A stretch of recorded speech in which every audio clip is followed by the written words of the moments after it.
We're getting into section number 4, the style law of interchangeability. So if you're familiar with my teachings, you've probably heard me say this word before. I think Barron over at the Effortless Jan calls it the lean wardrobe. I call it the interchangeable wardrobe. I've seen it called a number of things.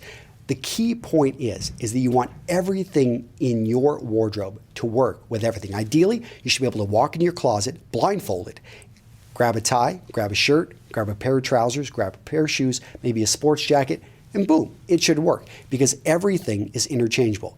Now, it's probably not going to happen to most of us, and in fact, I've got many items in my wardrobe which are not perfectly interchangeable. However, when I travel, I take my interchangeable wardrobe with me. Pretty much everything is going to work with everything else.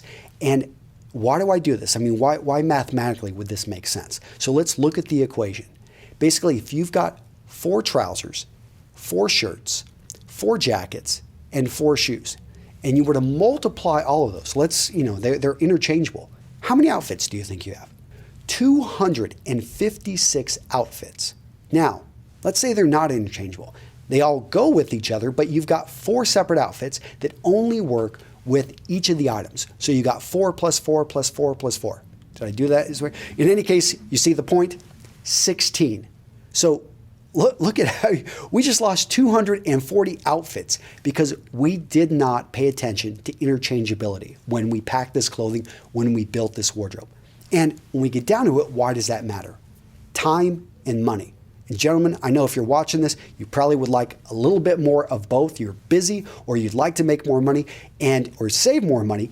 And when you've got an interchangeable wardrobe, you can do more with less. And let me tell you a quick story. There was this guy, Biddle. I don't remember his first name right off, but I do remember he was ranked as one of the best dressed men. And this is back in the 1920s or 1930s. And when he passed away, when he died, they went to his closet and they looked at his wardrobe. And this was a man who was in the, in industry. He was a politician. He was, all over the place. He only had like 7 to 10 suits in his entire wardrobe. And this is when men wore suits every single day, including Sundays.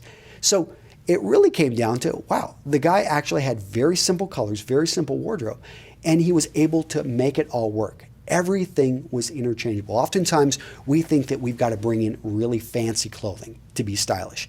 We think that we've got to buy something that is really going to pop and grab attention. It's not about that, gentlemen. It's about actually focusing in on the core, focusing in on the basics, the things that are oftentimes classic style. It's not because they're old-fashioned. It's simply because they've worked. They've been tested over time. There's a reason why that certain principles in construction, in mathematics, and in many of the other industries out there that they're passed on from time to time. It's because they simply work. It just is it's the best way to do it, and it's been perfected. So when it comes to dressing sharp men, focus in on that interchangeable wardrobe. And again, it's going to take you less time to get dressed.